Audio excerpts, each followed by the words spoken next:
ভাই ও বোনেরা, আমরা যে দুনিয়ায় বাস করছি এটি চিরস্থায়ী নয়।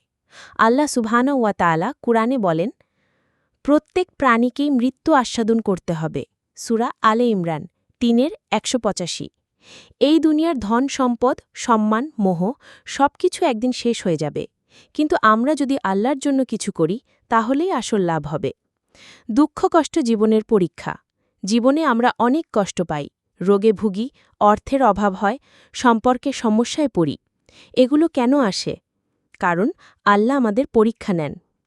আল্লাহ বলেন, আমি অবশ্যই তোমাদেরকে পরীক্ষা করব কিছুটা ভয়, ক্ষুধা, সম্পদের ক্ষতি, জীবন ও ফল ফসলের ক্ষতি দ্বারা, আর ধৈর্যশীলদের সুসংবাদ দাও।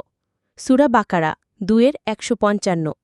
অতএব দুঃখ এলে হতাশ হওয়ার কিছু নেই, বরং মনে রাখতে হবে প্রতিটি কষ্টের পেছনে আল্লাহর রহমত লুকিয়ে থাকে।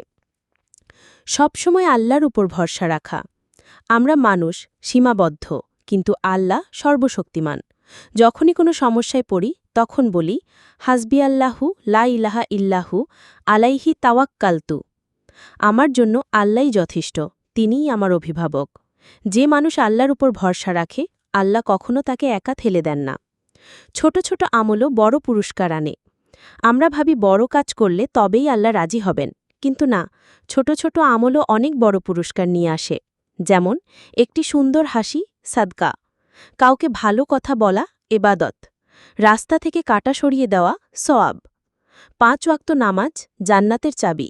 রাসূল সাল্লাল্লাহু আলাইহি ওয়াসাল্লাম বলেছেন, সর্বোত্তম মানুষ সেই যে মানুষের জন্য সবচেয়ে উপকারী। হতাশ হওয়া যাবে না। আমরা অনেক সময় পাপ করি, তারপর মনে হয় আমার কি ক্ষমা হবে? হ্যাঁ, অবশ্যই হবে।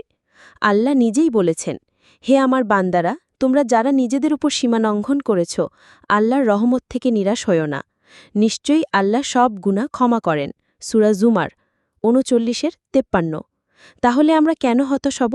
বরং তওবা করে আল্লাহর দিকে ফিরে আসতে হবে। জান্নাতের আশা। আমাদের পরিশ্রম, নামাজ, রোজা, দান, অল ফর হোয়াট? শুধু একটি জায়গার জন্য, জান্নাত। রাসূল সাল্লাল্লাহু আলাইহি ওয়াসাল্লাম বলেছেন, আল্লাহর শপথ, দুনিয়ার জীবন জান্নাতের এক ফোঁটা পানির সমানও নয়। তাহলে আমরা কেন দুনিয়ার জন্য দৌড়াবো? আমাদের আসল লক্ষ্য হওয়া উচিত আল্লাহকে রাজি করা এবং জান্নাত অর্জন করা। উপসংহার। প্রিয় ভাই ও বোনেরা, আমরা যদি আল্লাহকে মনে রাখি, নামাজে অটল থাকি, ধৈর্য ধরি, মানুষের সাথে ভালো ব্যবহার করি, তাহলেই আমাদের আল্লাহ এই দুনিয়াতেও সুখ দেবেন আর আখিরাতে জান্নাত দেবেন।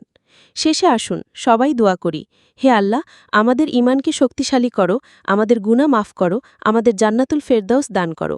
আমিন ইয়া রাব্বাল আলামিন।